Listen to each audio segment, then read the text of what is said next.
Okay, so the topic of my presentation today is a little bit more specific than what was listed in the program. So I believe the program listed it as outward foreign direct investment by Chinese firms, but what I'll be talking about is specifically foreign direct investment by Chinese firms in the United States.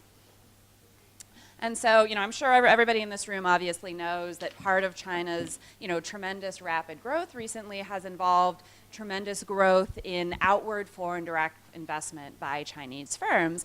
And so from the US perspective, this has caused, certain individuals, politicians, pundits to, raise some concerns. What does this mean? Do US firms need to be threatened by Chinese investment in the US? What does this mean for, jobs and wages and these sorts of things? But in spite of all this, sort of noise and all this talking by politicians, very little actual research has been done on investment by Chinese firms in the US. And so what I'm going to present today is part of a much larger project that I've been doing with Ted Moran for the Peterson Institute. So just to put in a little plug here, this will be forthcoming sometime this summer from the Peterson Institute. This is a very short presentation today, but we have a much larger project looking at both the data that's available as well as case studies of Chinese firms investing in the US. But essentially what I'm going to present today is just some summaries, just some of the kind of larger takeaways from this overall project. So I'll start by showing some aggregate trends and then look at the FDI flows from Chinese firms to the US, and then look at what these firms are doing in the US in terms of their wages, employment, R&D spending, and then what does this mean for U.S. firms, for productivity, what are the benefits? And so, just to preview the results, if I get cut off before I get to my conclusions, I'll just go ahead and let you know right now. What we're going to see here is that even though Chinese aggregate global foreign direct investment is extremely large, Chinese FDI in the U.S. is very, very small, and I would say so surprisingly small, given how much Chinese firms are doing in other countries. And what we argue in our policy publication for the Peterson Institute is that the US would be well served to try to attract more Chinese foreign direct investment. That the Chinese firms investing in the US are a great source of job creation. They're paying very high wages. They're creating a lot of jobs, but also high paying, very good, high skilled jobs in the US. And that it's unfortunate that that the volumes of FDI by Chinese firms in the US are so small so far, and this is something that hopefully will continue to grow more in the future. So first of all, this is just outward FDI flows by country, and so you can see the US, this is from 2010, the United States was the largest in terms of FDI outflows, followed by Germany, France, Hong Kong, there's China. So China's FDI flows were greater than Switzerland, Japan, Russia, Canada, pretty large. And then if you look at inward flows, I think one of the speakers, one of the keynotes in the morning yesterday mentioned, that China's the second largest recipient of inward foreign direct investment. So China obviously a very big player in FDI. However, if you look at foreign direct investment in the United States, and these numbers come from the US, the Bureau of Economic Analysis, which is the US government agency responsible for collecting this data from the US side, you can see, the top sources of FDI in the US, it's the UK, Germany, Japan, Switzerland, and China is 29th. Right? This is 2009. So, of course, this has been growing. Every year, Chinese FDI increases, the flows are, growing at about 10%. It varies year to year. But, they've grown since 2009. But still, this is surprising, given how important China is, Chinese firms are in overall global FDI, that so little of it is flowing into the United States. And this is the data, this is sort of similar data, but this is from the Chinese side, from the Chinese Ministry of Commerce. And you can see, most of the outward FDI from China is, of course, going to other places in Asia, Latin America, but then North America is just this tiny little slice up there, including mostly U.S. and Canada. And then again, looking at more data from the Chinese Ministry of Commerce, this is just U.S. Share in total outward FDI stock from China, and it's tiny. It's I would say really sort of shockingly small when you consider how big the U.S. economy is. That we're talking about the two largest players in FDI globally, and there's so little FDI going from China to the U.S. So then the next thing we do is, then this is sort of where we're kind of focusing from the U.S. perspective. The publication is kind of aimed at U.S. policymakers, sort of thinking about, okay, well, is this a good thing? Is this a bad thing? What's going on here with the firms that are investing in the U.S.? And so, this is just looking at, this is the annual wages paid per worker by different types of firms in the U.S. So this includes wages and benefits. And so, the average for all U.S. firms, domestic and so forth, that are located in the U.S. is, it's a little over 60,000. But then, we know that multinationals, from all the work by my colleague Brad Jensen and others at Georgetown, and, we know from reading Mark Mellitz and all of these things that, multinationals, they're the most productive firms, they pay the highest wages, all of these things. So it's not surprising that, U.S. multinationals in the U.S. pay their U.S. workers more. But what gets a lot less attention is when foreign firms, foreign multinationals have operations in the U.S., they hire U.S. workers and pay them actually higher wages on average than even the U.S. multinationals pay their U.S. workers. And so, we look at that, and then we also say, and it's the same thing with, research and development expenditures. It's still the U.S. multinationals that do the most R&D spending in the U.S., but foreign firms do a lot more R&D, and this is only R&D spending in the U.S., right? This isn't, if we're talking about, Toyota or, another international firm, this isn't their global spending. This is only what they actually spend and do in the U.S. It's not quite as high as the U.S. multinationals, but it's higher than the average U.S. firm. And so this is all foreign direct investment, all multinational firms in the U.S. But then, we also look at what Chinese firms are doing. And actually, it's the Chinese firms are actually paying even higher wages. As the Chinese firms located in the U.S. are paying their workers in the U.S. more than the average U.S. firm. And they're also doing, more, oops, wrong way. They're also doing more research and development spending, as a share of their total value-added activities. And, this is the Chinese-owned firms here. And, not only are they spending more on R&D in the U.S. than other multinationals, but they're even spending more, than these U.S.-based multinationals in the U.S. And so, I think that there's probably some people in Congress in Washington who would be surprised to see this. But, if you think about trade theory and what we know about multinationals, this isn't surprising at all, right? Because, first of all, there's, everything we know about multinationals being the most productive firms. The firms in China or in the US or in any country who are going abroad, who are, dealing with sort of the, arduous process of, investing in another country, who have the capacity to either, start a greenfield investment or acquire another firm, are, these are the most productive firms anyway, who are going to be doing the most research, who are going to be paying the highest wages. And on top of that, you've got, the sort of comparative advantage motive as well, where, the U.S. Has a tremendous abundance of, high-skilled workers, of, really, sort of top-quality universities, things like this. And so when these firms are investing in the U.S., they're doing it to get close to consumers in the U.S. market, but they're also doing it to take advantage of high-skilled labor pool, intellectual property protections, all of these things that result in, a lot of kind of higher paid, higher skilled jobs and investment in research and development and so forth. And so you can see that's very high, the Chinese firms relative to all other foreign firms.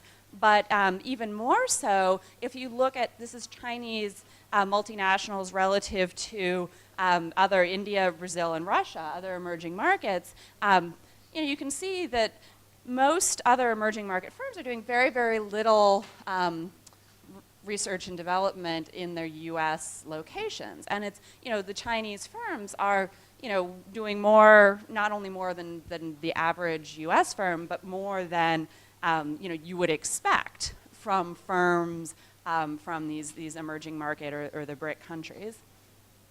And so, what can we expect for the future? Well, Chinese FDI in the US, it's growing rapidly every year, but it's still very, very small, and, all signs seem to point towards future growth. I think we're predicting, and most other people who study Chinese direct investment in the US are predicting tremendous growth, and so, it's hard to predict exactly what the future direction will take, but one thing that some people have done is tried to look at the experience of, for example, Japanese firms investing in the US, who started, in the 1970s, 1980s with relatively low foreign direct investment levels and then scaled up very rapidly in the US. And so here, this is just the research and development spending in the US by Japanese firms.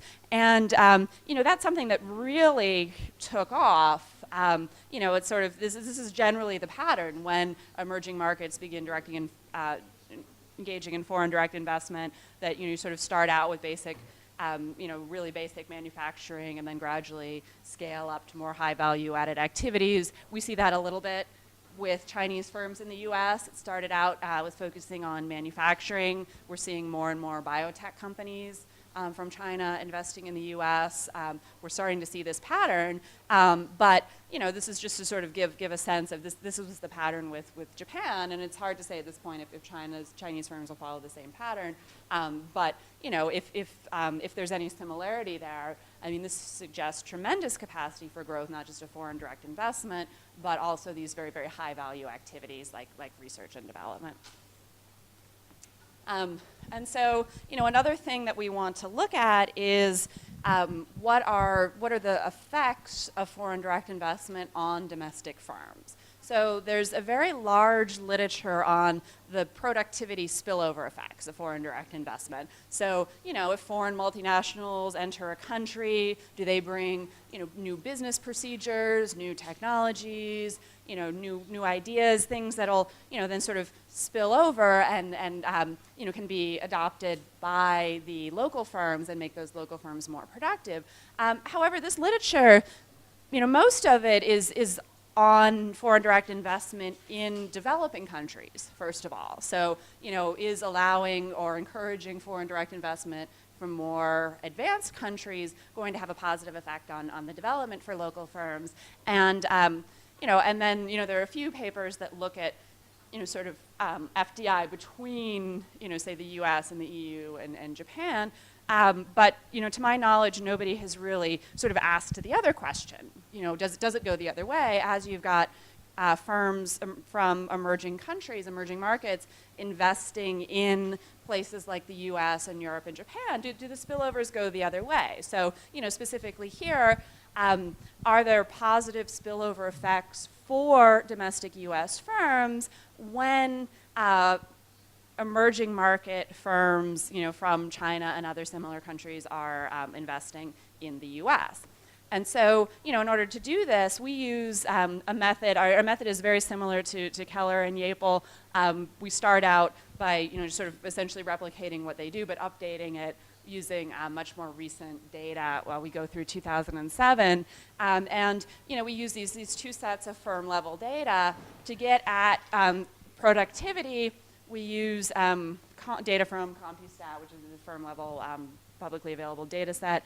And then in order to look at foreign direct investment, we use confidential firm level data from the Bureau of Economic Analysis.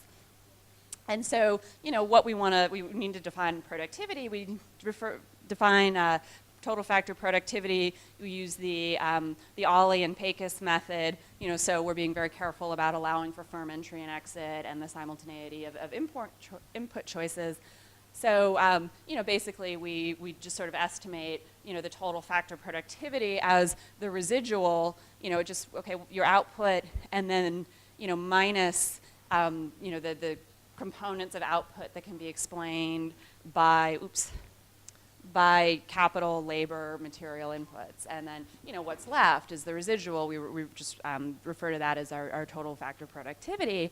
And what we estimate is, what's the effect on the change in total factor productivity at the firm level, so for firm I and industry J at time t, of having an increase in foreign direct investment. So this is the TFP, this is purely US firms, right? So, what's the relationship between changes in productivity at these US firms by having an increase in foreign direct investment, which we just define as the share of employment in that sector that's at foreign-owned firms in the U.S., and looking at the changes in foreign direct investment, with 1 year and 2 year lags, controlling for all the standard other variables that might be influencing TFP growth.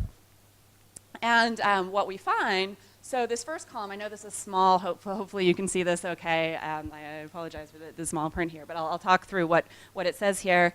So the first column is pretty standard, right? So this is we just pool all countries, right? So foreign direct investment from anywhere. And, this result is not really surprising. This is pretty standard. We get that there's, a pretty strong positive relationship between increases in foreign direct investment in a given industry and the total factor productivity of US domestic firms in that industry. So those are positive and significant. And then, we've got all our controls here. And then we use World Bank definitions of high income countries and then, all other countries. And so, the results using foreign direct investment just from other high income countries are, they're very, very similar to the aggregate results, right? Which isn't surprising. You'd expect that to be very similar because, as you remember from, the first graph I put up here, most of the FDI in the US is from those countries, right? It's from the UK, Germany, France, so forth. But then when we look at, all of the countries that are sort of, this says low income here, but it's actually middle income as well. So anything other than, thank you, anything other than what the World Bank defines as the high income countries, in the first year, there's actually sort of a negative effect on the local firms, but then over time, you actually see positive effects. So you see positive effects on the productivity of US domestic firms as a result of FDI from firms that are headquartered in emerging market and low-income countries. And I think this is really sort of, a new finding. I mean, I haven't seen anyone look at that before, and I think it's really interesting because, it's not surprising that you would sort of, when you're looking at FDI from the UK or from Germany or Japan or countries that are generally considered to be on the technology frontier, that you get these positive spillovers. But we see them as well. It takes a little bit more time for them to kick in, but we see them as well from emerging and lower income countries. And then we also try to look just at China. So the stars here, I didn't put it there. These are significance at the 5 or 10% level, or I'm sorry, the 5 or 1% level. But there's no statistical power when we just look at foreign direct investment from Chinese firms, and the reason for that is because there's just so few of them.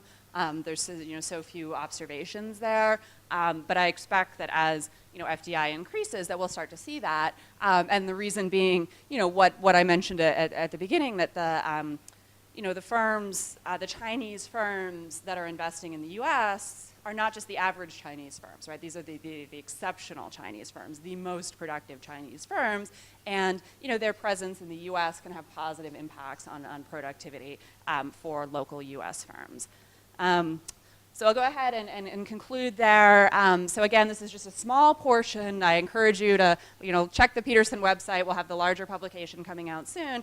But I just wanted to give you a very quick overview of some of the main points, which are basically that in spite of the tremendous growth globally of Chinese foreign direct investment, it's been extremely small in the U.S. and that the U.S. Should take note of that because there's a lot of potential future benefits for the U.S. of sort of encouraging or allowing greater foreign direct investment by Chinese firms through the high-paying jobs, the research investment, and productivity growth.